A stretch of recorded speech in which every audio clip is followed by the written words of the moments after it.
Day 1, the first time he walked into Midnight Lounge. I almost didn't notice him. Almost thought it was a Tuesday slow night. Just a handful of regulars nursing drinks and pretending they had somewhere better to be. I was wiping down the bar, mentally, calculating if my tips would cover this month's rent, when the door opened and the temperature in the room seemed to drop. He was tall, well over 6 feet, with dark hair and darker eyes that swept the room with the kind of assessment that spoke of danger.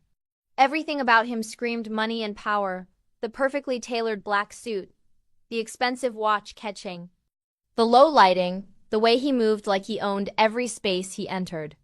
And maybe he did. This was his neighborhood after all. Everyone knew who controlled this part of the city. Even if we pretended not to, he chose the corner of the bar, the seat that gave him a view of both the entrance and the back exit. Smart. Paranoid. Necessary for a man in his position. "What can I get you?" I asked, keeping my voice professional, neutral. Rule 1 of bartending in this neighborhood: don't ask questions, don't make assumptions, don't get involved. Macallan, 25.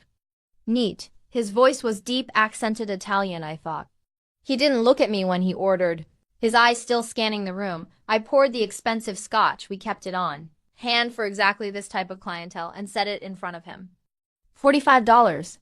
He pulled out cash, laying down 100 without asking for change. Our eyes met for the first time, and I felt something electric pass between us. His eyes were nearly black in the dim lighting, intelligent and assessing. "Keep it," he said simply. I nodded my thanks and moved away, giving him space. The rest of the night, I was hyper-aware of him sitting there, nursing his single drink for 2 hours, watching everything and everyone. He left at 11:30 exactly, and I released a breath I hadn't realized I'd been holding. Day 47, he came every Tuesday and Thursday. Always at 9:30, always the same seat, always Macallan 25 neat. Always a $100 bill, always keep it. We didn't talk beyond my "what can I get you?" and his order. But I learned things anyway. The way he took exactly 1 hour to finish his drink, never rushed, never lingering longer. The way his eyes tracked every person who entered, categorizing threat levels with the precision of someone who'd survived by being observant. The way he dressed, always black, always expensive, always concealing what I suspected were weapons and scars in equal measure. And the way he watched me when he thought I wasn't looking. "Who is he?" Jenna, my coworker, whispered one Thursday night. "He's been coming here for weeks and he never talks to anyone. Just sits there looking dangerous and gorgeous." "I don't know and I don't want to know." I lied. Because I did know, or at least I knew enough. Luca Caruso, head of the Caruso crime family, owner of half the businesses in this neighborhood, including, I suspected, the bar where I worked. A man whose name people whispered with fear and respect in equal measure. And for some reason, he'd made my bar his regular spot. "He tips you like crazy, though," Jenna continued. "Must be nice having a sugar daddy." "He's not my sugar daddy. He's just a generous tipper." I moved away to serve another customer, but I felt Luca's eyes on me the entire time. Day 152, 5 months in. I could pour his drink before he ordered it. I'd have the Macallan ready when he walked through the door at exactly 9:30. Set it on his corner spot, and he'd nod his thanks without a word. We still didn't talk. Not really. But the silence between us had become comfortable, familiar, like we were two people who understood that words weren't always necessary. "You have a good memory," he said one Thursday, his first unsolicited comment in 5 months. Occupational necessity. "Customers like it when you remember their order." Is that all I am? A customer? His dark eyes held mine, intense and searching. What else would you be? I kept my voice carefully neutral. "I don't know yet." He took a sip of his scotch. "What's your name?" "Your real name, not the one on your namatag." I glanced at my namatag. It read Sarah, which was close enough to my real name without being exact. "Sarah's real enough."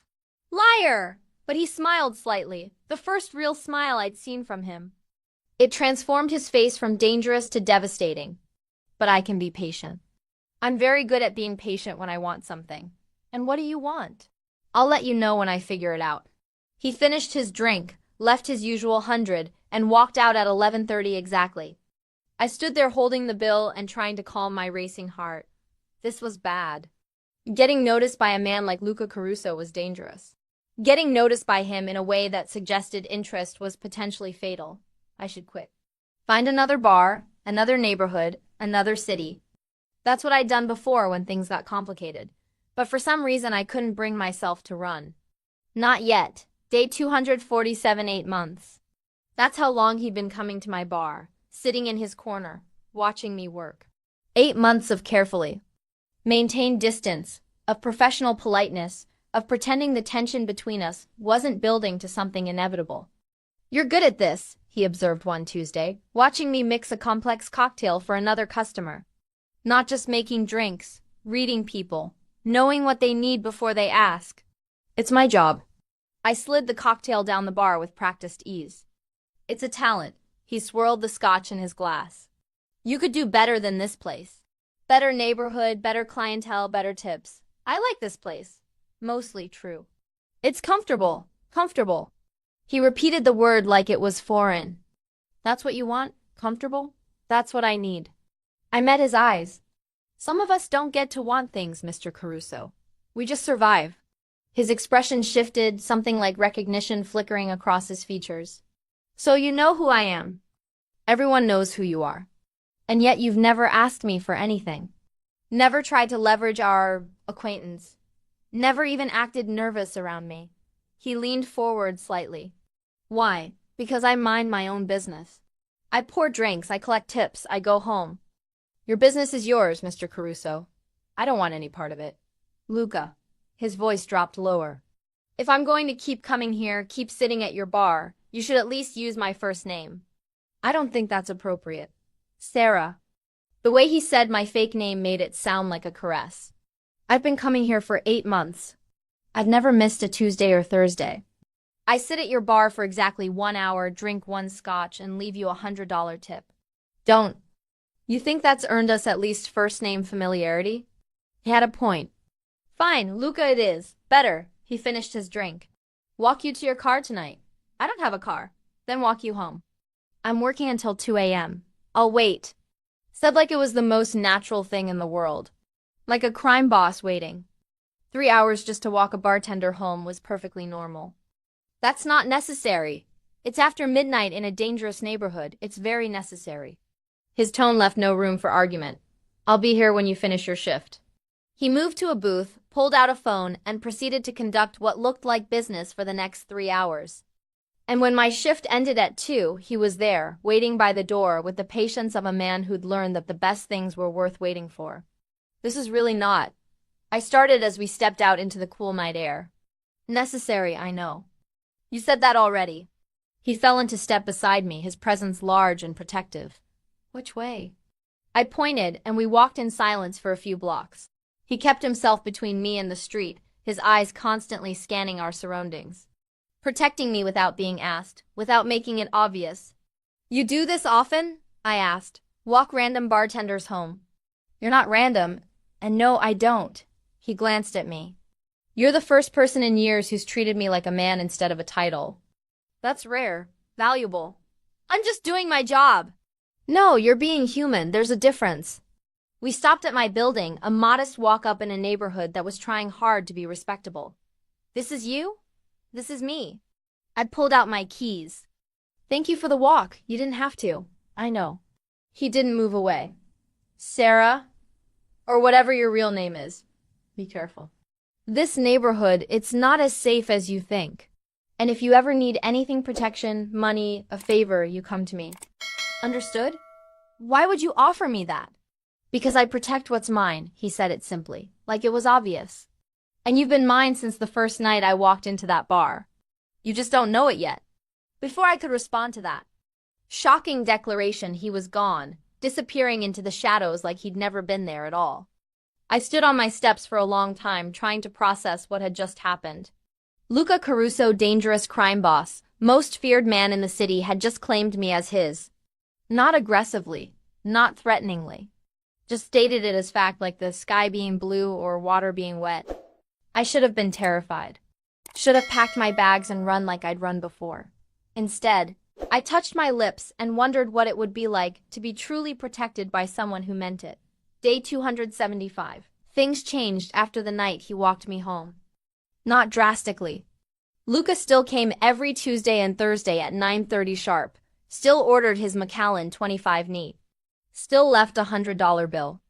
But now, when I finished my shift, he'd be waiting by the door to walk me home. Every single time. You know this is excessive, right? I said one Thursday as we made the familiar walk to my apartment. I've been walking home alone for 2 years. I can handle myself. I'm sure you can. His hand hovered at my lower back. Not quite touching, but close enough that I could feel the heat. But why should you have to? Because I'm a grown woman who doesn't need a bodyguard? Everyone needs protection, Sarah. Some people are just too stubborn to accept it. He glanced down at me, his dark eyes catching the streetlight. Besides, I like these walks. They're the best part of my week. I stopped walking, staring at him. The best part of your week is walking a bartender home at 2 in the morning. Yes. No hesitation, no embarrassment. Just simple honesty. The best part is spending time with the only person in this city who looks at me and sees a man instead of a monster. Luca, I know what I am, Sarah. I'm not under any illusions.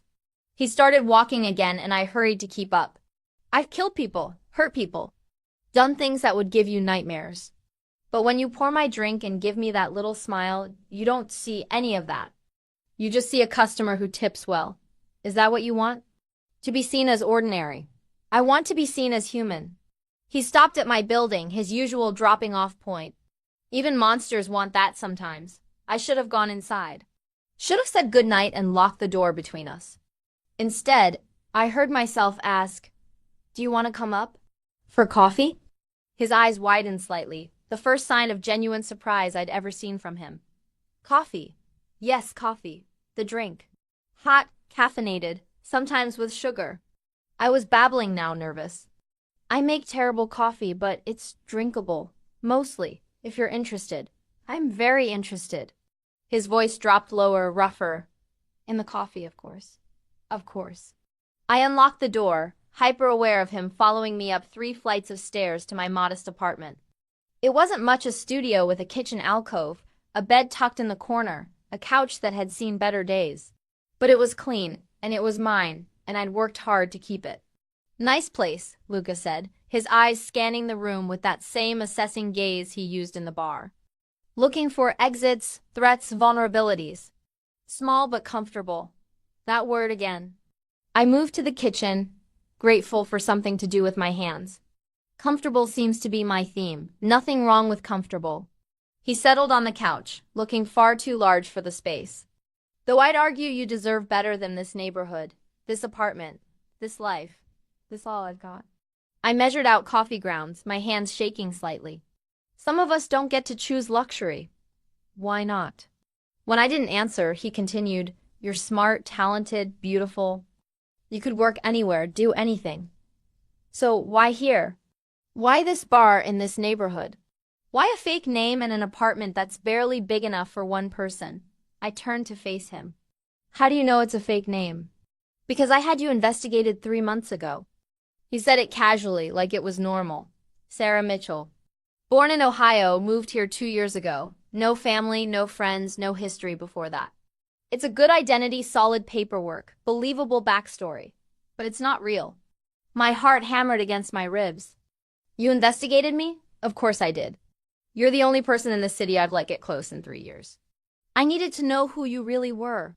He stood, moving toward me with that predatory grace. "Want to know what I found?" "What?" The word came out as a whisper. "Nothing. Absolutely nothing before 2 years ago. Which means you're running from something. Or someone." He was close now, close enough that I could smell his cologne, expensive, masculine, with hints of cedar and smoke. "So I'll ask again. Sarah, or whatever your real name is, who are you running from?" I should have lied. Should have maintained the cover story I'd built so carefully. But looking into his dark eyes, seeing genuine concern beneath the dangerous exterior, I found myself telling the truth. "My ex-husband." The words felt like glass in my throat. "His name is Marcus Kane. He was controlling, abusive. When I tried to leave, he said he'd kill me. Said he'd find me wherever I went and make me pay for embarrassing him." Luca's expression went from concern to deadly in a heartbeat. "Where is he now?" "Chicago. At least that's where he was 2 years ago when I ran." I changed my name, moved here, tried to disappear. But I'm always waiting for him to find me. I wrapped my arms around myself. That's why I work at your bar.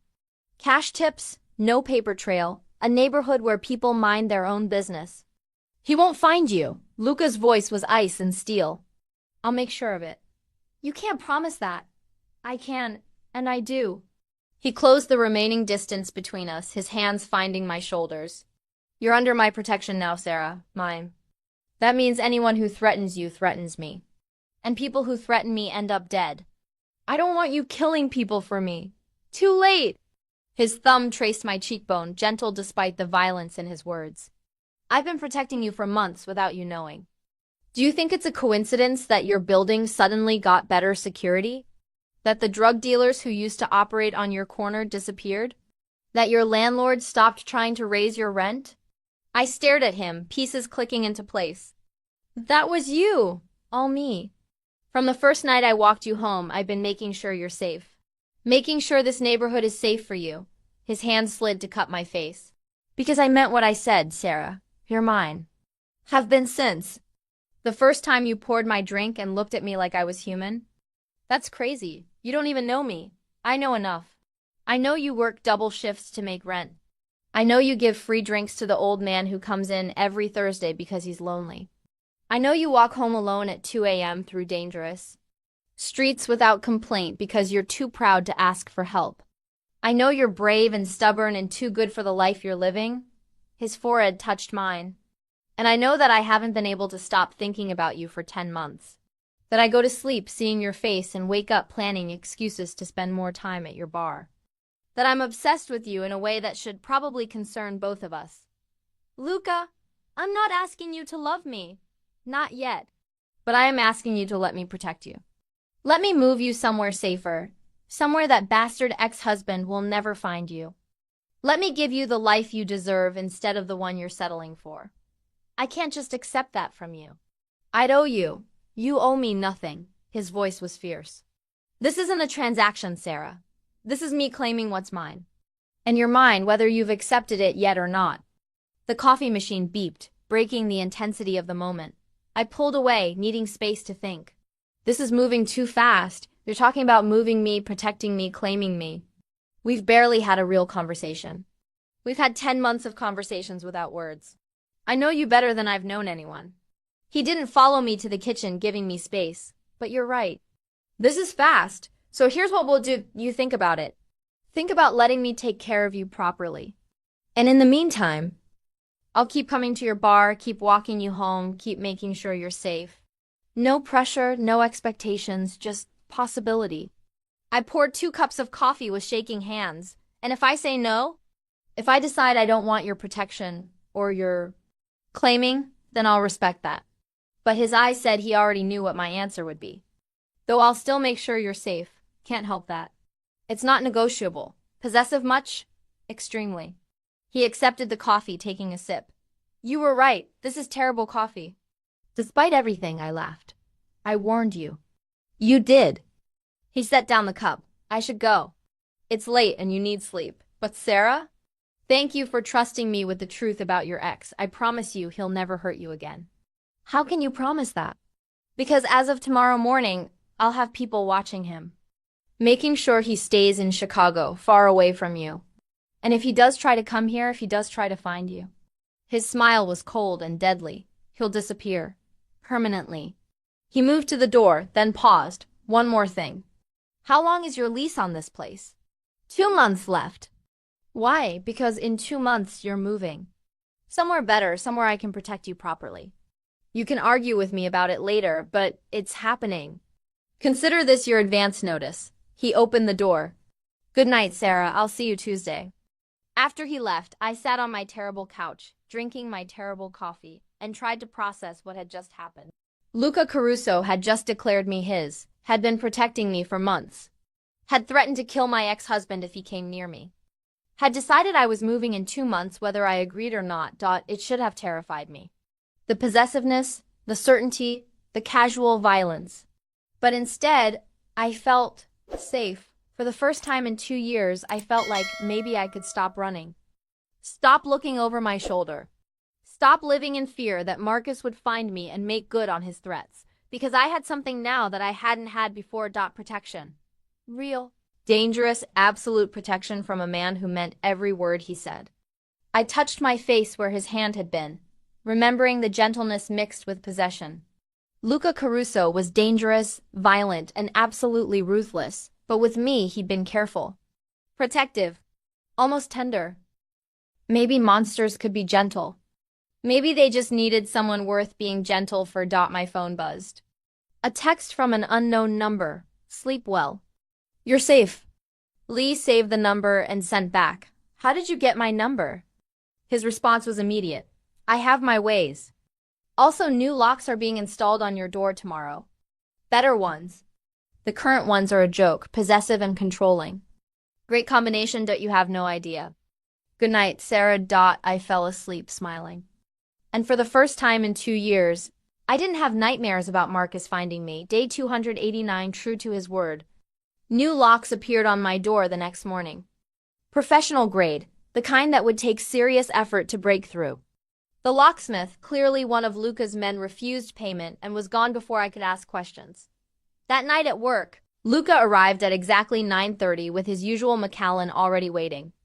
But instead of his normal silent observation, he spoke immediately. The locks are good?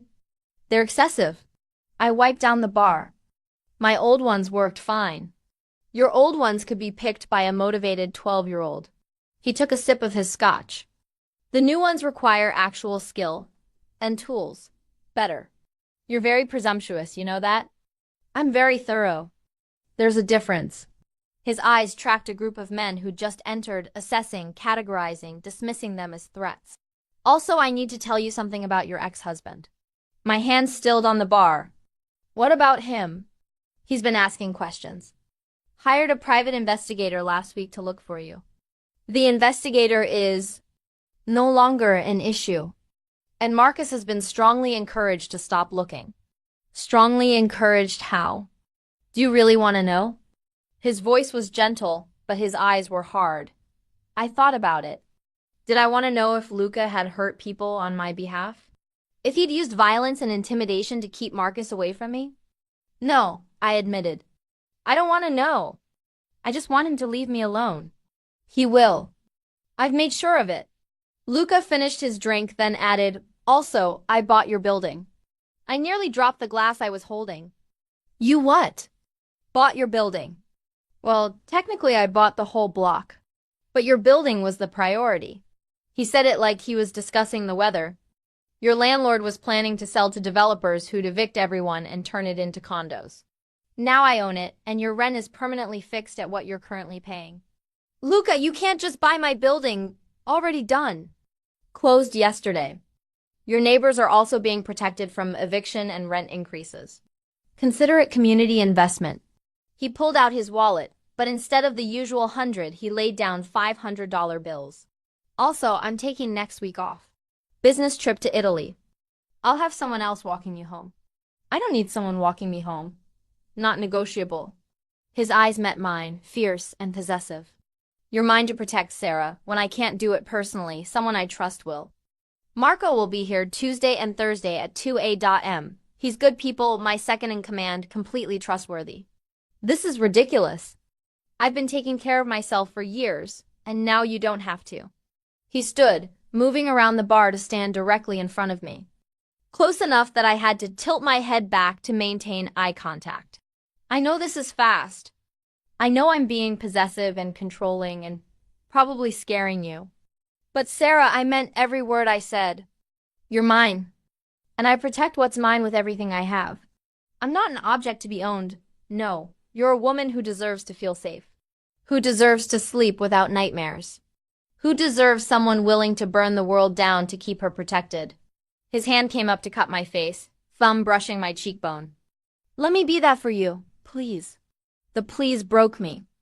This dangerous, powerful man was asking, not demanding, asking for permission to protect me. Okay, I whispered. But we need rules, boundaries. This can't just be you making all the decisions. Agreed. Let's have dinner when I get back. Real dinner, not just you working while I watch. We'll discuss boundaries, expectations, whatever you need. He pressed a kiss to my forehead, brief, chaste, but it sent electricity through my entire body. I'll be back in a week. Try not to miss me too much. Arrogant, I accused, but I was smiling. Confident. There's a difference. He headed for the door, then paused. Sarah, thank you. For giving me a chance. For not running. I know I'm a lot to handle. That's putting it mildly. His laugh was warm and genuine. I'll text you. Every day, so you know I'm thinking about you. He was true to his word. Every day he was gone, I received texts. Day 1. Made it to Rome. The coffee here is better than yours, which isn't saying much. Day 2. Meeting with suppliers went well. Nobody tried to kill me, which is always a plus. How was work? Day 3. Miss your terrible coffee and even worse jokes. Come to Italy with me next time. Day 4. Bought you something. You'll hate it because it's expensive, but I don't care. Day 5. Almost done here. Can't wait to see you Tuesday. I found myself smiling at my phone constantly, crafting responses that were sarcastic and warm in equal measure. Jenna noticed immediately. Okay, who is he? She demanded Thursday night while we were restocking. You've been glued to your phone all week, grinning like an idiot. Please tell me it's the hot guy in the corner who tips like a millionaire. His name is Luca. I couldn't help the smile. And it single quotes S. Complicated. Complicated how? Married? Secret family? Witness protection? More like dangerously protective crime boss who's decided I'm his. I said it lightly, but Jenna's eyes went wide. Wait, are you serious? The Luca Caruso is into you? She glanced around, lowering her voice. Ava, that's either really good or really bad. There's no in-between with men like him. I know. I did know. But Jenna, when I'm with him, I feel safe for the first time in years. He knows about Marcus, about why I ran, and he's protecting me. Actually protecting me, not just saying he will. Just be careful, okay? Men like that, they don't do casual. If you're his, completely. That's a lot of intensity to handle. I'm starting to realize that. Day 296, Luca returned on Tuesday, arriving at the bar at exactly 9:30 with a small wrapped box. He set it on the bar beside his usual scotch. I said you'd hate it, he said by way of greeting. I eyed the box suspiciously. What is it? Open it and see. Inside was a phone, expensive, new, clearly top of the line. Luca, I have a phone. That phone is secure. Encrypted, untraceable, with direct lines to me and my security team. Your old phone is vulnerable. He pushed it toward me. I need to be able to reach you always. And I need to know you can reach me if something happens. This is excessive. This is necessary. Sarah, I'm gone sometimes. Business requires it. But I need to know you're safe when I can't be here to see it myself. So you use this phone. Your number is already programmed, along with emergency contacts. If anything happens, anything, you call me. Understood? The intensity in his voice made me nod. Understood. Good. He visibly relaxed. Now about that dinner. Tomorrow night? I'll pick you up at 7. Wear something nice. I don't really have anything nice. Then we'll go shopping first.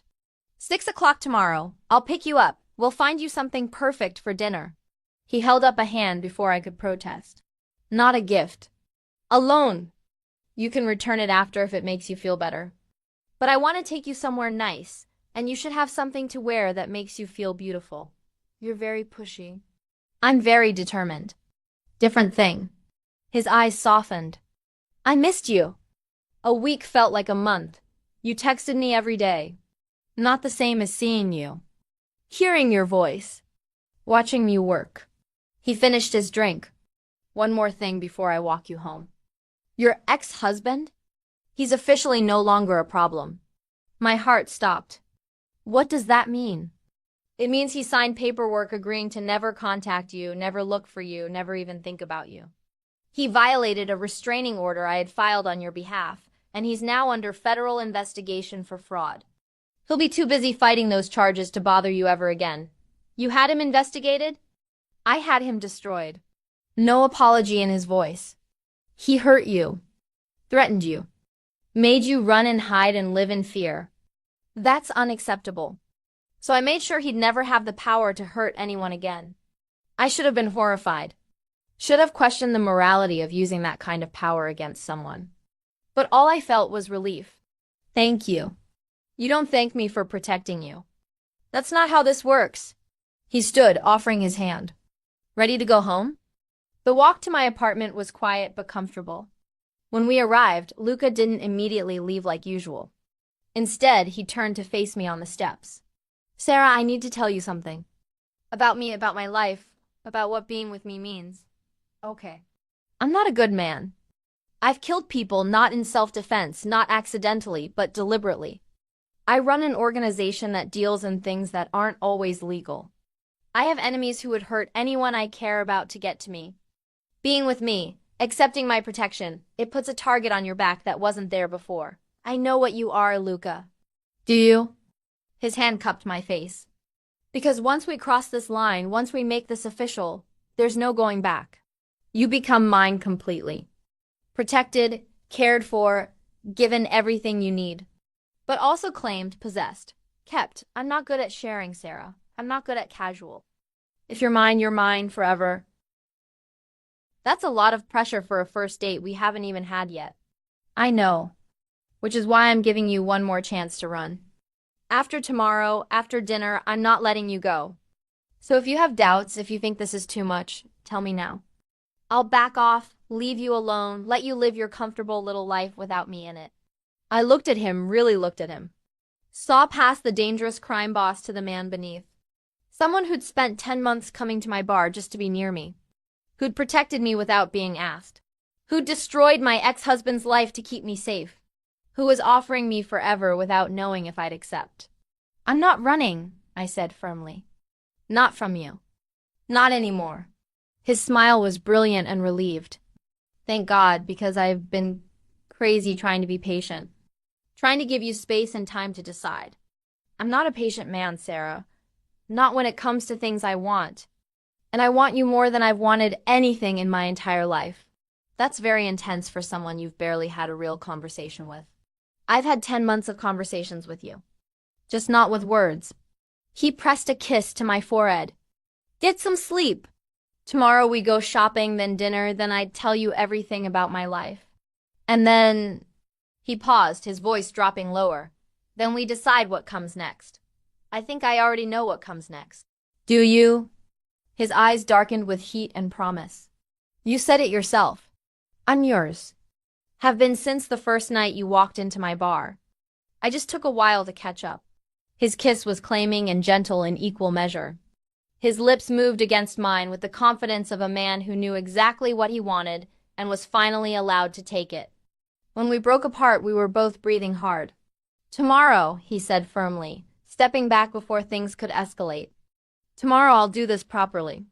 Court you like you deserve. But, Sarah? That kiss was a promise. Of what's coming. Of what will be. So prepare yourself. Because I'm about to turn your comfortable little world completely upside down. I'm counting on it. Day 297. Luca picked me up at 6 o'clock sharp in a car that probably cost more than I'd made in my entire life. He wore dark jeans and a black button-down shirt with the sleeves rolled up, revealing those intricate tattoos that covered his forearms. Casual but devastating. You look nervous, he observed as I slid into the passenger seat. I've never been shopping with a crime boss before. Not really sure of the protocol. The protocol is you let me spoil you and don't argue about prices. His hand found mine, fingers interlacing. I know you're independent. I know you're used to taking care of yourself. But for tonight, just let me do this. Let me give you something nice. The boutique he took me to was the kind of place I'd walk past without ever considering going inside. The kind where dresses cost more than my monthly rent and the salespeople sized you up before deciding if you were worth their time. But when Luca walked in with me on his arm, the entire staff snapped to attention. Mr. Caruso. Welcome. Elegant woman in her 50s approached with a warm smile. We received your call. I have several options prepared in the size you specified. Thank you, Gabriella. He turned to me. This is Sarah. Make her look even more beautiful than she already is.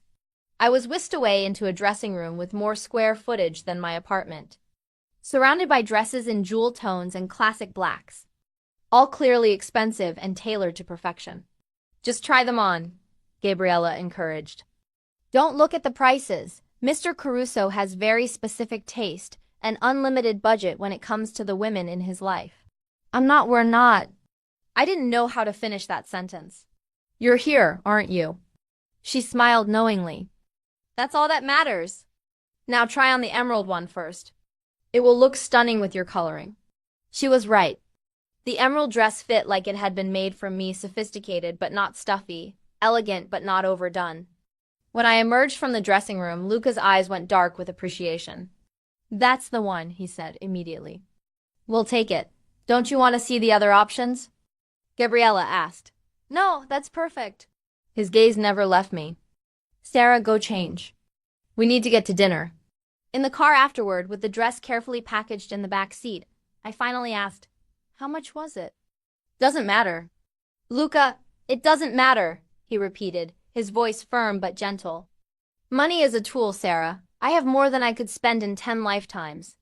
Spending it on you, making you happy, that's worth more than whatever number was on that tag. I'm not comfortable with you spending money on me. Then get comfortable. He glanced at me. Because this is who I am. I take care of what's mine. And you, Sarah Mitchell, or whatever your real name is, are mine. That means nice things, safe housing, protection, everything you need. Not because you owe me, not because I expect anything in return. Just because I can and I want to. This is going to take some getting used to. I know. But we have time. He pulled up to a restaurant I'd heard of but never dreamed of entering, the kind of place that required reservations months in advance and had dress codes. Come on, we have the private dining room. No interruptions, no distractions. Just us.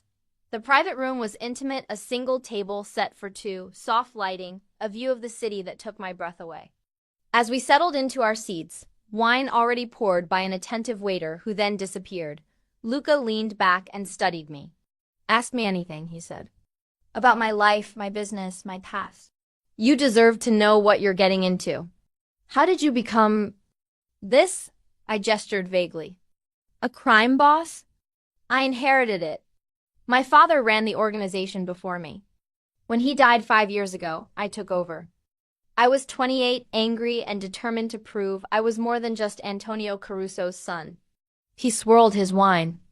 I've built the organization into something bigger than what my father left me. More legitimate businesses, better political connections, cleaner operations. But yes, some of what we do is illegal. Mostly money laundering, some smuggling, protection services that technically qualify as extortion. Have you really killed people? Yes, no hesitation. Rivals who threatened my territory. Traitors who betrayed the organization. People who hurt those under my protection. I'm not proud of it, but I'm not ashamed either. In my world, you protect what's yours or you lose everything. And I'm yours, not a question. You are! His eyes held mine. Which means anyone who threatens you, anyone who tries to hurt you, they answer to me. I told you what I did to your ex-husband. That wasn't an isolated incident. That's standard procedure for anyone who comes after what's mine. That should scare me. Does it? I thought about it. Really thought about it.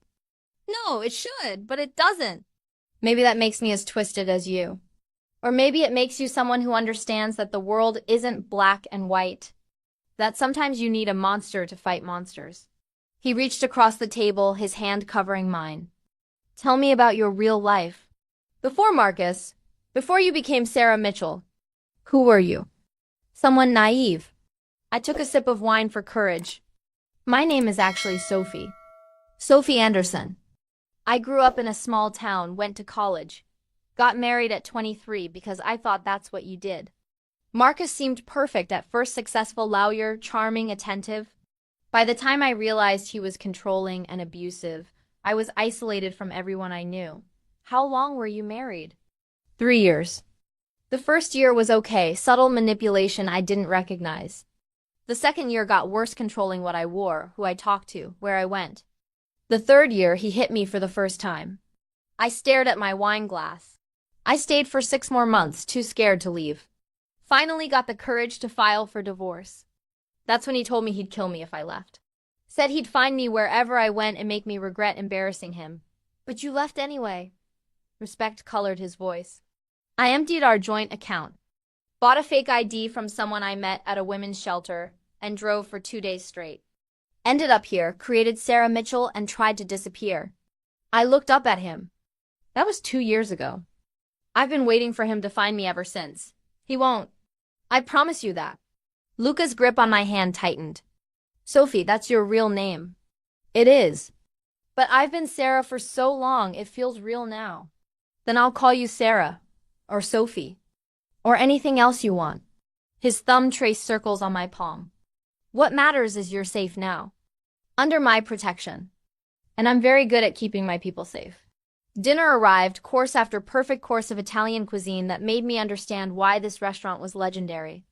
We talked for hours about everything and nothing. His childhood growing up in the organization.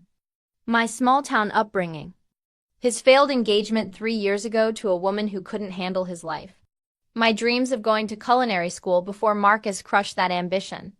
You could still do it, Luca said over dessert. Culinary school. I'll pay for it. Set you up with the best instructors. Luca, you can't just pay for everything. Why not? I have the money. You have the dream. Seems simple to me. His eyes challenged me. Unless you're going to let your ex-husband steal that dream forever. Let him win even though he's not here. That stung because it was true. That's manipulative. That's honest. You're good at making drinks, Sarah. I've watched you work for 10 months. You have talent, instinct, passion.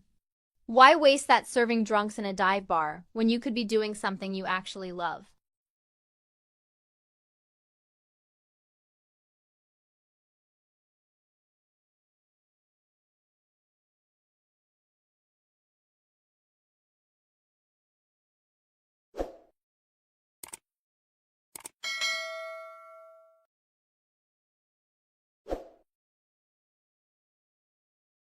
Because culinary school costs money I don't have, but I do.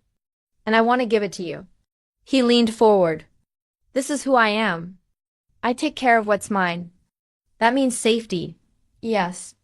But it also means helping you become who you're meant to be. Not who Marcus told you you could be.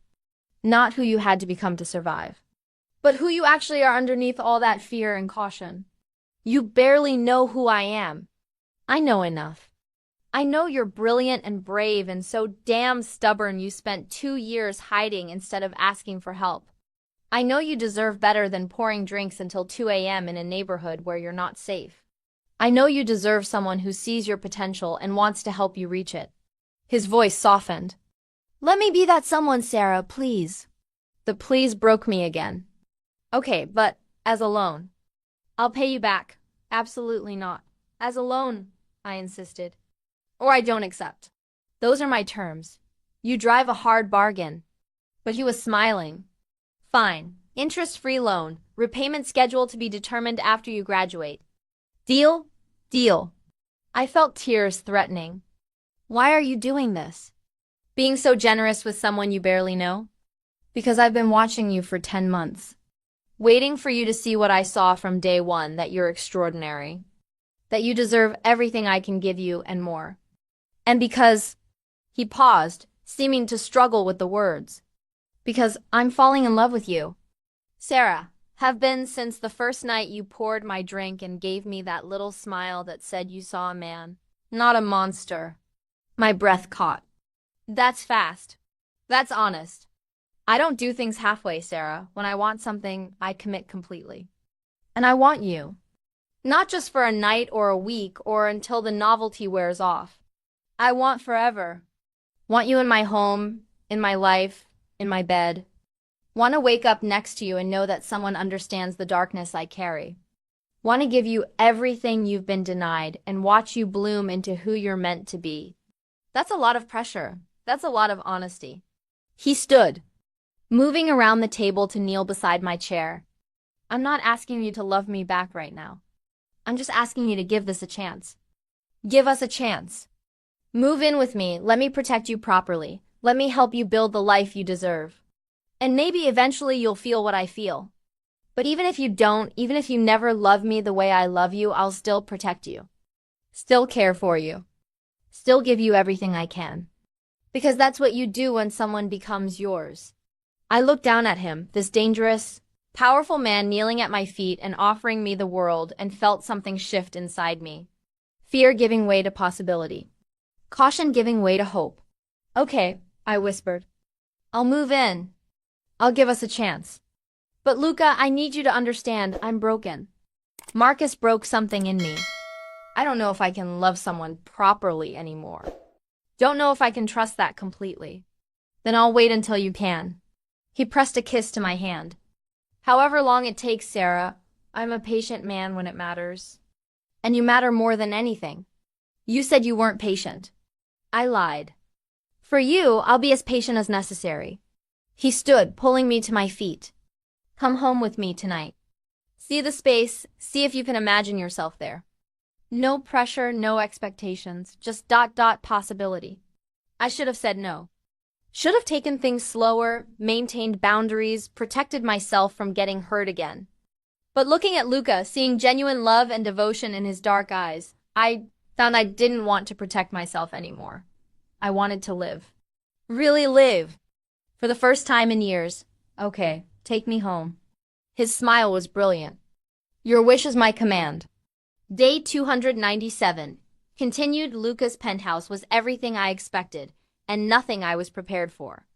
Floor-to-ceiling windows revealed the city sprawling below like a constellation of lights.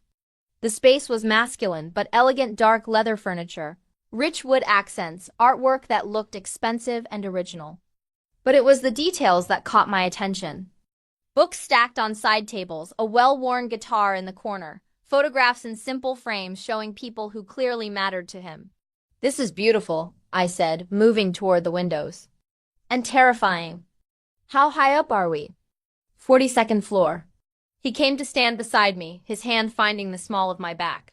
Does heights bother you? Only when I remember I'm standing on a thin piece of glass 42 stories above the ground. I press my palm against the window, cool against my skin. But the view is worth the terror. Agreed. But when I glanced at him, he wasn't looking at the city. He was looking at me. You're staring again. I'm appreciating. His hand slid around my waist, pulling me closer. Can't help it. You're in my home, wearing a dress I bought you, looking at me like maybe I'm not completely insane for wanting this. Hard not to appreciate that. You are a little insane. Completely insane, he corrected. But you're here anyway, which makes you either brave or crazy yourself. Probably both. I leaned into him, letting myself relax against his solid presence. Show me the rest? If I'm going to live here, I should see more than just the living room. His arm tightened around me. You mean it? You're really moving in? I said I would. I don't say things I don't mean. I turned to face him. But Luca, we need to establish some ground rules. I need my own space, at least initially. I can't just jump into sharing a bedroom with you. Too fast, too much. Guest room is yours for as long as you need it. No hesitation. I told you I'm patient when it matters. Though I reserve the right to eventually seduce you into my bed. Fair warning appreciated. I pulled away, needing to maintain some distance. What else is here? He gave me a tour, his office with multiple computer screens and security feeds, a gym that looked like it belonged in a professional facility, a kitchen that made my bartender heart ache with jealousy. And then the bedrooms. This is mine. He opened a door to reveal a massive space dominated by a king-sized bed with dark bedding. Masculine, organized, with minimal decoration except for a photo on the nightstand, a beautiful dark-haired woman smiling at the camera. Who was she? I asked, though I already knew. The failed engagement he'd mentioned. Isabella. We were together 3 years, engaged for 6 months before she died. His jaw tightened. Car accident. Wrong place, wrong time. She was coming to meet me for dinner when a rival family decided to send a message by running her off the road. Luca, I'm so sorry. It's been 3 years. I've made peace with it. But the pain in his eyes said otherwise. I tell you this because you should know I don't love easily, Sarah. When I commit to someone, it's completely. Isabella was the last woman I let get close before you. And losing her nearly destroyed me. And you're willing to risk that again? With me? Yes. He turned to face me fully. Because you're worth the risk.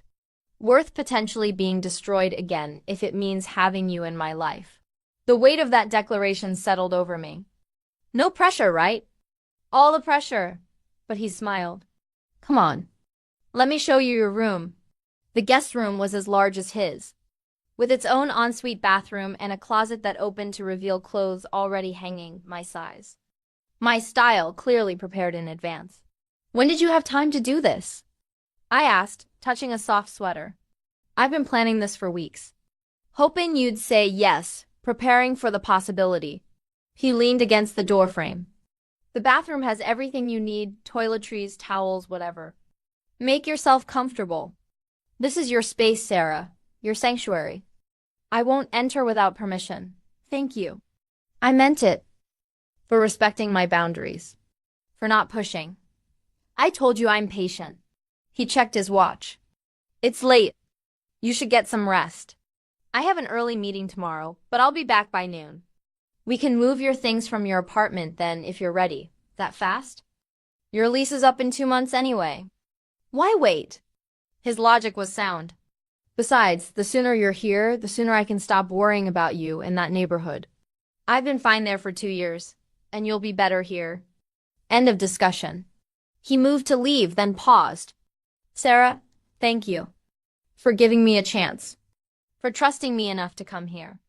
I know I'm asking a lot. You are. But I'm saying yes anyway. I moved closer, standing on tiptoe to press a kiss to his cheek. Good night, Luca. His hand came up to cup my face, holding me there for a moment. Good night, Sophie. Sleep well. You're safe here. After he left, I explored my new room, my new sanctuary. The bed was impossibly soft, the bathroom stocked with luxury products I'd never been able to afford. Everything designed for comfort, for safety, for making me feel at home. I changed into the silk pajamas I found in the dresser, my size, of course, and climbed into bed. My phone buzzed. A text from Luca. I'm right next door if you need anything. Sleep well, beautiful. I saved the message and typed back. Thank you for tonight. For everything. This is all overwhelming but good overwhelming. His response was immediate. Take all the time you need to adjust. No rush, no pressure. Just glad you're here. I fell asleep in the most comfortable bed I'd ever experienced. Feeling safer than I had in years. Day 298 I woke to the smell of fresh coffee and the sound of movement in the kitchen. For a disoriented moment, I couldn't remember where I was. Then memory returned. Luca's penthouse, my new home. The complete upheaval of my life in less than 24 hours.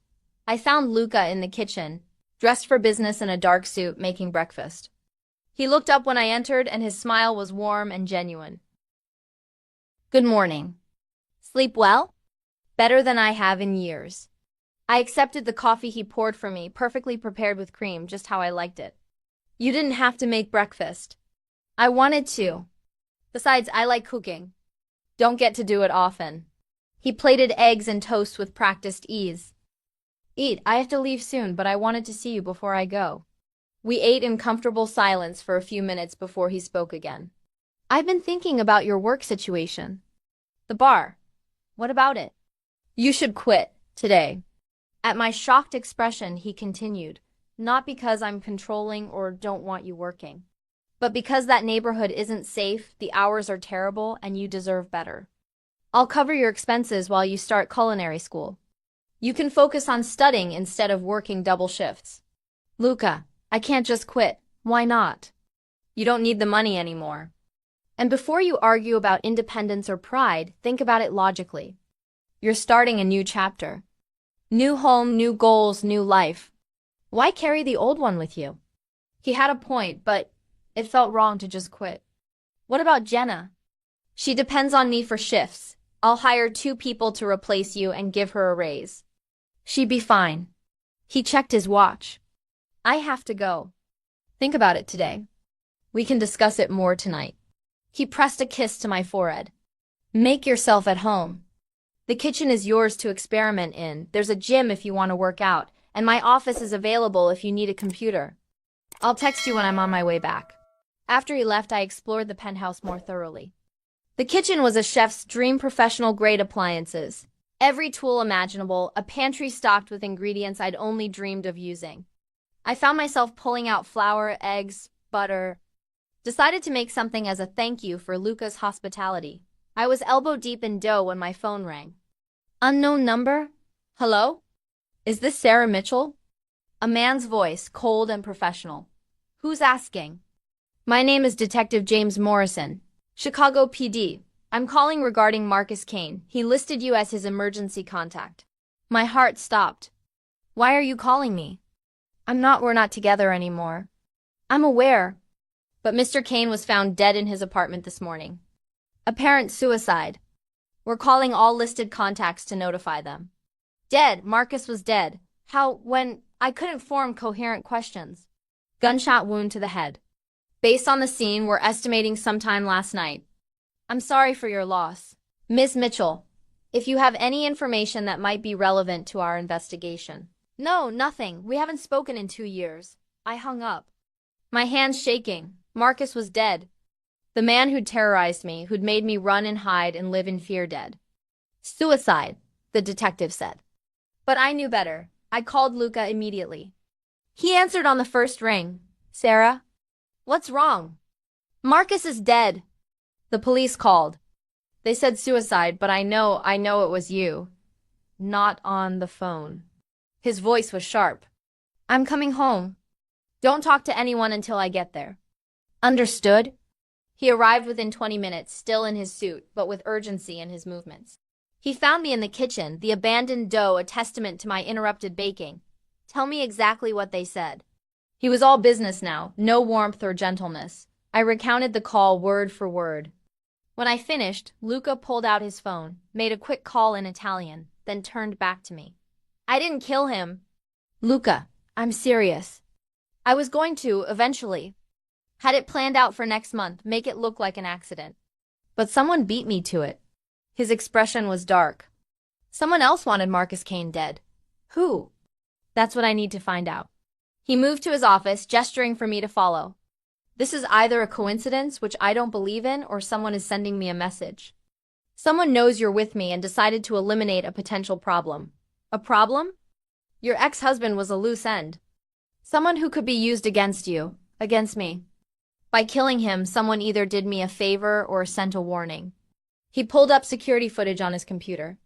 I need to know which. This is insane. People don't just kill other people to send messages. In my world, they do. All the time. His eyes met mine. Sarah, I need you to think. Is there anyone from your past who might have done this? Anyone who knew about Marcus knew you were hiding from him? No, I didn't tell anyone except you. I didn't have anyone to tell. But doubt crept in. Unless, when I got my fake ID, the woman at the shelter, she knew I was running from an abusive husband. But that was 2 years ago. Name? I don't remember. Maria something? She ran the women's shelter in Chicago. That's all I know. Luca was already typing, pulling up information faster than should be possible. Maria Castellano. Runs a shelter funded by the Castellano family. He looked up at me, something like recognition in his eyes. The Castellanos are allies. Old family, legitimate operations, they fund charities like that shelter. If Maria helped you, she might have mentioned you to them. Why would they care about me? Because now you're with me. And helping the girlfriend of an ally is good politics. He stood, moving to pace. I'll reach out to them, find out if they were involved. In the meantime, you don't talk to the police if they call again. You refer them to my lawyer. Understood? Luca, I don't want people dying because of me. Marcus Kane was going to die anyway. I'd made that decision weeks ago. Someone just expedited the timeline. His hands found my shoulders. I need you to understand something. You're under my protection now. That means people will look at you differently. See you as valuable. Some will want to curry favor by helping you. Others will want to hurt me. This is the world you've entered by being with me. This is insane. This is reality. He pulled me close, his arms around me. But I promise you, no one will hurt you. Not while I'm breathing. Marcus is dead, which means that threat is eliminated. And anyone else who tries to come after you will meet the same fate. You can't protect me from everything. Watch me. His voice was absolute certainty. You're mine, Sarah, and I protect what's mine. Always. Day 302, 4 days after Marcus's death, I was still processing what it meant to be under Luca's protection. To have someone care enough to eliminate threats before I even knew they existed. To live in a world where violence was currency and loyalty was everything. I'd quit the bar. Luca had been right. There was no reason to keep working those brutal hours when I was starting culinary school in 2 weeks. Jenna had been shocked but understanding, especially after Luca tripled her salary and hired 2 people to cover my shifts. He really loves you, she'd said during my last shift. I can see it in the way he looks at you. Like you're the most important thing in his entire world. Was it love? Or was it possession? I was beginning to understand they might be the same thing in Luca's world. I was in his kitchen, my kitchen now. I suppose testing a new pasta recipe when he came home early. I heard the door open, heard his voice speaking rapid Italian on the phone. Then silence. Something smells incredible, he said, appearing in the kitchen doorway. He'd loosened his tie, rolled up his sleeves, and looked tired but pleased to be home. Carbonara. The real way, not the American cream version. I stirred the sauce carefully. How was your day? Productive. We found out who killed Marcus. He poured himself a scotch, leaning against the counter. It was the Castellanos, like I thought. Maria from the shelter contacted them when she heard you were with me. They saw Marcus as a threat to their Eli's relationship and eliminated him.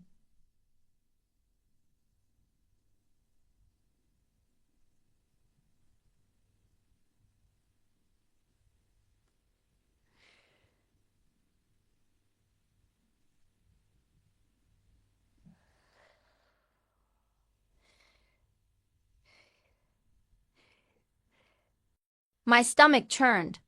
As a favor to me, yes. It's how our world works. Alliances are maintained through actions, not words. They removed a problem, earned my gratitude, strengthened our relationship. He took a sip of his drink. I sent them a gift as thanks. Very expensive wine, a donation to Maria's shelter, and a promise of future cooperation.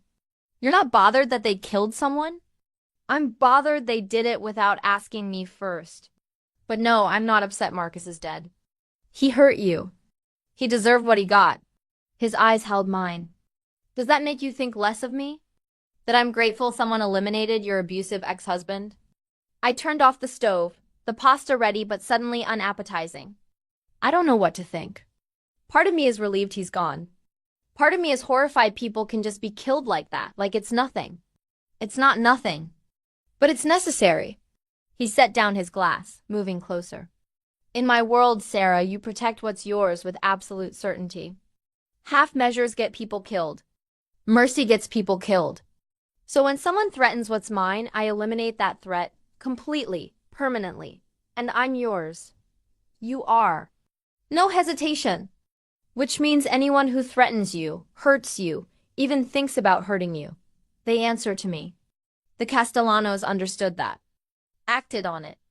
I'm grateful. I stared at him, this man who spoke of murder with the same casualness most people discuss the weather. This is my life now, isn't it?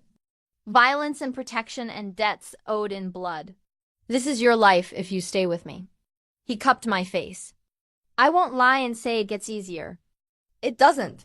But it does become normal. And Sarah, you have to decide if you can accept that. Accept me. Accept what being mine actually means. What if I can't? Pain flickered across his features. Then I'll let you go. Give you money, a new identity if you want, protection from a distance. You'll be safe, taken care of, but not mine. Not in the way I want you to be. You'd really let me go? If that's what you need to be happy. His thumb traced my lower lip. But I'm hoping you won't ask me to. Hoping you'll stay. Give us a real chance. I thought about the past 10 months. The routine of his visits, the safety I'd felt when he started walking me home, the way he'd protected me without asking for anything in return. The way he'd given me this beautiful home planned for my future. Eliminated threats I hadn't even known existed. He was dangerous, violent, possessive to an extreme that should terrify me, but he was also gentle with me, patient, willing to wait for me to be ready. And for the first time in years, I felt truly safe. "I'm staying," I said, finally. "But Luca, I need you to promise me something. Anything. No more surprises. If someone else dies because of me, because of us, I need to know about it. No protecting me from the truth. I can handle it, but I can't handle being kept in the dark." "Deal," he kissed me softly. "Full transparency. Even when the truth is ugly. Especially when it's ugly." I pulled back slightly. "Now eat." I made too much carbonara and I'm not eating alone. We ate at his dining table, our dining table, and talked about mundane things. My culinary school enrollment, his upcoming business trip to New York, the book I'd started reading from his collection. Normal couple conversation, except we weren't a normal couple. "Move into my room," Luca said suddenly between bites of pasta. "What?" "Move into my bedroom. With me. Not just your things, but you. Sleep in my bed, wake up beside me, let me hold you at night." His eyes held mine. "I've been patient. Given you space, let you adjust. But Sarah, I want you in my bed. Want to fall asleep with you and wake up knowing you're there. Want that intimacy. Luca, I'm not asking for sex. Not until you're ready. But I am asking for closeness. For the chance to hold you, to feel you beside me, to know you're really mine and not just staying in my guest room like a temporary visitor." His voice roughened with emotion. "Please, I need that." "Need you." The vulnerability in his admission broke down my last walls. Okay. Hope lit his features. "Okay, I'll move into your room tonight, but we're taking things slow physically. I'm not ready for more than sleeping beside you. I'll take what you're willing to give." He stood, pulling me to my feet. "Come on. Let's move your things now before you change your mind." "I'm not going to change my mind. I'm not taking that chance." But he was smiling. Genuine joy transforming his usually serious face. We moved my clothes from the guest room to his bedroom, hanging them beside his in the massive closet. My toiletries went into his bathroom, my books onto his nightstand. Slowly, his space became ours. "There," he said, surveying the changes. "Now it looks like you actually live here. I do live here. In my space, not just occupying it. There's a difference." He pulled me close, his arms around my waist. "Thank you. For staying, for giving me this, for being brave enough to let me in. You're the one who pushed his way in." But I was smiling. I was perfectly content serving drinks and avoiding emotional entanglements. Lies. You were lonely and scared and living half a life. Now you're here. Safe, planning a future. That's not avoidance. That's living. He was right, damn him. You're very wise for a crime boss. I'm very motivated when it comes to you. He pressed a kiss to my temple. "Now it's late. Let's go to bed." The phrase was simple, but the reality was complicated. I changed into pajamas in the bathroom, giving myself a pep talk in the mirror. "It's just sleeping. Just sharing a bed. Nothing more. But when I emerged and saw Luca already in bed, wearing only sweatpants, his tattooed chest on full display, my breath caught. He was beautiful in a dangerous way, all muscle and ink and barely contained power. "You're staring," he observed, patting the bed beside him. "You're half naked." "I sleep like this. But I can put on a shirt if it makes you uncomfortable." "No, you're fine." I climbed into bed, hyper-aware of him beside me. The bed was huge, but he immediately closed the distance, pulling me against him. "Is this okay?" He murmured against my hair. "It was more than okay. It felt right in a way nothing had in years. Safe and warm and protected. It's perfect. Good." His arm tightened around me. "Sleep, Sarah, I've got you." I drifted off to the sound of his breathing, feeling his heartbeat against my back, and for the first time in 2 years, I didn't have nightmares. Day 315, 2 weeks of sleeping beside Luca had changed everything. I'd gotten used to his presence, to the way he held me at night, to waking up with his arms around me. We'd fallen into a routine. He'd leave early for work. I'd spend the day cooking or reading or preparing for culinary school. He'd come home and we'd have dinner together. It was domestic and comfortable and absolutely terrifying in its intensity. I have to go to New York tomorrow, he said over dinner one night. Business meetings, probably 3 days. You'll stay here, security team will be on high alert, and I'll call you every night. I could come with you. The offer surprised me as much as it seemed to surprise him. You want to come? I've never been to New York and ... I hesitated. I don't want to be apart from you for 3 days. His smile was brilliant. Pack a bag. Pack a bag. We leave at 8 and... New York was a whirlwind. Luca had meetings during the day, but the nights were ours. He took me to restaurants I'd only read about. Showed me the city from perspectives tourists never saw. Introduced me to people as my Sarah with obvious pride and possession. On the second night, after an incredible dinner in Little Italy, we were walking back to the hotel when he pulled me into a quiet alley. I need to tell you something, he said, his hands framing my face. And I need you to really hear me. Okay, I love you. Completely. Obsessively. In ways that probably aren't healthy, but I don't care. You've become my entire world, Sarah. My reason for coming home, my motivation for being better, my everything. His eyes held mine, fierce and vulnerable. I know you're not there yet. No, you need time to trust that completely. But I needed you to know. Needed you to understand how serious I am about us. Luca, you don't have to say it back. I'm not asking you to. I just needed you to know that this isn't temporary for me. Isn't casual. This is forever if you'll have me. This is me laying everything at your feet and hoping you'll choose to stay. I looked at him, this dangerous, powerful man who'd upended my life and made me feel things I'd thought were dead, and felt something shift inside me. Fear giving way to possibility. Caution giving way to hope. I think I love you too, I whispered. It terrifies me, but I think I do. Yeah. His smile was brilliant and relieved. Even knowing what I am? What I do.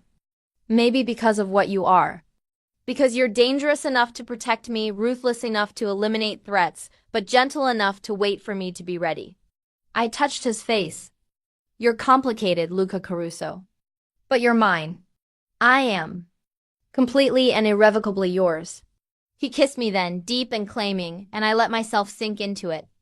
Let myself feel the want and need and love that had been building between us for months. When we finally broke apart, we were both breathing hard. Take me back to the hotel, I said. I'm ready. For all of it. Sarah, we don't have to. I know. But I want to. Want you. Want this. I kissed him again. Take me to bed, Luca. Make me yours completely. His eyes darkened with heat and promise. Are you sure? I've never been more sure of anything. Day 315, continued. The hotel room was luxury incarnate floor-to-ceiling windows, overlooking the Manhattan skyline. A bed that looked like it belonged in a palace. Ambient lighting that set the mood without being obvious. But I'd barely noticed any of it. All I could focus on was Luca, the way he looked at me like I was precious and desired in equal measure. Last chance to change your mind, he said, his hands on my waist, warm through the fabric of my dress. We can stop any time. Just say the word. I don't want to stop. I reached up, starting to unbutton his shirt. I want this. Want you. All of you. He caught my hands, stilling them. Sarah, I need you to understand something. I've wanted you for almost a year. Fantasized about this moment more times than I can count. And now that it's happening, I'm going to take my time. Going to learn every inch of you, what makes you gasp, what makes you beg. This isn't going to be quick or simple. Understood? Heat flooded through me at his words. Understood. Good. He released my hands, stepping back to shrug out of his jacket. Undress for me, slowly. I want to watch. The command should have made me self-conscious. Instead, it made me feel powerful. I reached for the zipper of my dress, pulling it down with deliberate slowness, letting the fabric slide off my shoulders and pool at my feet. I stood in my underwear, simple black lace. Nothing special, but the way Luca looked at me made me feel like the most beautiful woman alive. Perfect, he murmured, his eyes tracking over me with obvious appreciation. You're absolutely perfect, Sarah. Your turn, I managed, my voice shakier than I wanted, He unbuttoned his shirt with practiced ease, revealing the tattooed chest I'd seen before but never touched. I moved closer, my hands finding warm skin and hard muscle, tracing the ink that covered him. "What do these mean?" I asked, following a particularly intricate design. "Family crest. Names of people I've lost. Dates that mattered." His hands found my waist again, pulling me flush against him. "Each one tells a story. Someday I'll tell you all of them. But right now I have more important things to focus on." He kissed me, deep and claiming, his tongue sweeping into my mouth with confidence that stole my breath. His hands moved up my back, unclasping my bra with practiced ease, and suddenly there was nothing between us but skin and heat and need. "Bed," he growled against my lips. "Now!" I let him guide me backward until my knees hit the mattress. He laid me down gently, his body covering mine, his weight pressing me into the soft bedding. For a moment, panic-flared memories of Marcus, of being pinned and helpless and hurt. "Sarah!" Luca's voice cut through the panic. "Look at me. You're safe. I've got you. We stop the second you want to. Okay." I focused on his face, on the genuine concern in his dark eyes. This wasn't Marcus. This was Luca, who'd protected me, waited for me, loved me without demanding anything in return. "I'm okay," I breathed. "Just old memories." "Keep going. You sure?" "I'm sure." I pulled him down for another kiss. "Make new memories with me. Better ones." He did. Slowly, carefully, he mapped my body with hands and lips and tongue, finding spots that made me gasp, that made me arch into his touch. He was patient and demanding in equal measure, building pleasure with the precision of someone who'd studied exactly what I needed. By the time he finally moved inside me, I was trembling with want and need and something deeper, trust. Complete, absolute trust that he would never hurt me, would always protect me, would always put my pleasure before his own. "I love you," he murmured against my throat as we moved together. "God, Sarah, I love you so much." "I love you too," I gasped, the words surprising me with their truth. "Luca, I love you too." He made love to me like I was precious, like I was the only thing in the world that mattered. And when we finally fell apart together, both of us gasping and clinging to each other, I knew with absolute certainty that this was where I belonged. In his arms. In his life. In his dangerous, complicated, beautiful world. Day 365, 1 year. That's how long it had been since Luca first walked into Midnight Lounge and ordered his Macallan 25. 1 year of slow-burning tension, careful courtship, and building trust. Now I stood in his penthouse, our penthouse, wearing a simple white dress and holding a bouquet of roses. He'd surprised me with this morning. No big wedding, no elaborate ceremony. Just us, a judge who owed Luca a favor, and a handful of witnesses including Jenna and Marco, Luca's second-in-command. "You ready for this?" Luca asked, looking devastating in a black suit that probably cost more than my old car. "Last chance to run. I'm not running." I took his hand, feeling the solid weight of the engagement ring he'd given me last month. Simple band with a diamond that caught the light perfectly. "Not from you. Not ever." The ceremony was short and sweet. We exchanged vows we'd written ourselves, his promising protection and devotion, mine promising trust and love. When the judge pronounced us married, Luca kissed me like we were the only two people in the world. "Mrs. Caruso," he murmured against my lips. "Mine. Yours," I agreed. Completely. The reception was equally small, just dinner at Rosa's restaurant with the people who mattered most. Rosa cried and called me Bambina and insisted on making all our favorite dishes. Jenna got drunk and gave a speech about how she knew from the first time she saw us together that we were meant to be. "He looked at you like you were the answer to every question he'd ever asked," she said, tears streaming down her face. "And you looked at him like maybe he wasn't the monster everyone said he was." That's love, you guys. Real, messy, complicated love. She was right. What Luca and I had was complicated. It was built on violence and protection, on obsession and possession, on a year of careful patience and building trust. It wasn't normal or safe or anything close to conventional, but it was ours. And that made it perfect. Later that night, back in our penthouse, Luca carried me over the threshold even though we'd been living there for months. "Tradition," he explained, setting me down gently. "My wife deserves every tradition. Your wife." I tested the words. Still sounds strange. Get used to it. You're stuck with me now. He pulled me close, his hands finding my waist. Forever, Sarah, you're mine forever. And you're mine. I reached up to loosen his tie. No, going back. Wouldn't want to. He kissed me softly. I'd been waiting a year to call you my wife. Best day of my life, hands down. Better than the day I agreed to move in. Better than any day before this one. His forehead rested against mine. Thank you. For trusting me, for loving me, for choosing to stay despite knowing exactly what I am. You're my husband. You're my husband. You're my husband. The man I love. That's what you are.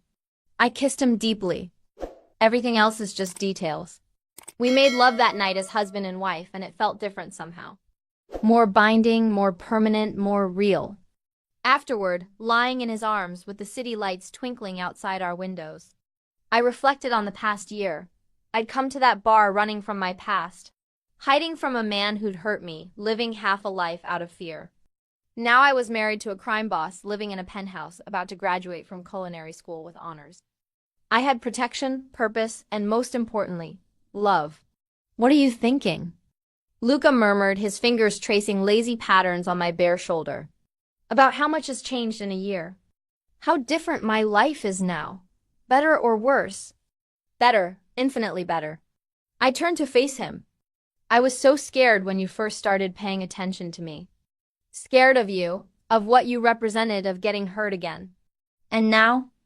Now I can't imagine my life without you. I touched his face, feeling stubble rough under my palm. You're the best thing that ever happened to me, Luca Caruso. Even though you're controlling and possessive and probably too protective for anyone's good. I prefer the term devoted, but he was smiling. And you love that I'm possessive. Admit it, maybe a little. I kissed him softly. Though I draw the line at you buying any more buildings I happen to live in. No promises. I like owning things connected to you. His arm tightened around me. Speaking of which, I have a wedding present for you. You already gave me a present. The culinary school tuition, remember? That was months ago. This is different. He reached into the nightstand, pulling out an envelope. Open it. Inside were keys and a deed. To a restaurant. In my name, Luca, this is too much. It's yours. A space to create, to build something of your own. I bought the building, but the restaurant is entirely yours. The concept, the menu, the design, everything. My wedding gift to my talented wife. His eyes held mine. You graduate in 2 months. I want you to have somewhere to practice your craft. Somewhere that's completely yours. Tears threatened. I don't know what to say. Say you'll name a dish after me. Something Italian and delicious. He was joking, but I heard the vulnerability beneath. Say you'll let me support your dreams the way you support mine. I will. All of it. I set down the envelope, throwing my arms around him. Thank you. For believing in me, for seeing potential I didn't know I had, for giving me the courage to build something. You had the courage all along. I just gave you the opportunity to use it. He held me close. That's what partners do, Sarah. We lift each other up. Make each other better. Build something together that neither of us could build alone. Is that what we are? Partners? Partners. Husband and wife. Best friends, lovers. All of it. He pulled back to look at me. Everything, Sarah. That's what we are to each other. Everything. 1 year LAT my restaurant Sapore, I'd named it Italian for flavor, was thriving. Reservations booked months in advance, rave reviews in every publication, even whispers of a Michelin star. I worked long hours, poured my heart into every dish and loved every exhausting minute. Luca supported it all. He'd show up for dinner service sometimes, sitting in his corner table with that same scotch he'd been drinking for 2 years, watching me work with obvious pride. He never interfered, never tried to control, just protected from the shadows and celebrated my success. We'd settled into married life with surprising ease. Mornings together before I left for the restaurant, late nights when I'd come home exhausted and he'd massage my aching feet. Sundays off when we'd cook together or just exist in comfortable silence. It was domestic and beautiful and everything I'd never thought I could have. Happy anniversary, Luca said one Tuesday morning, the 2-year mark since he'd first walked into that bar. 2 years since you poured me my first drink. 2 years since you started stalking me, you mean? But I was smiling. I prefer persistent courtship. He pulled me into his arms. Best 2 years of my life, Sarah Caruso. Mine too. I kissed him softly. Even though you're controlling and possessive, and devoted and protective and madly in love with you, he finished. Don't forget those parts. Never. I rested my head against his chest, listening to his heartbeat. I love you, Luca, my patient, obsessive, dangerous husband. I love you too, Sarah, my brave, talented, beautiful wife. His arms tightened around me. Forever. Forever, I agreed, and I meant it. This man who'd walked into a bar one Tuesday night and changed my life completely. Who'd waited a year for me to see what he'd seen from the start, that we were meant to be together, who'd given me safety, purpose, and love in equal measure, my husband.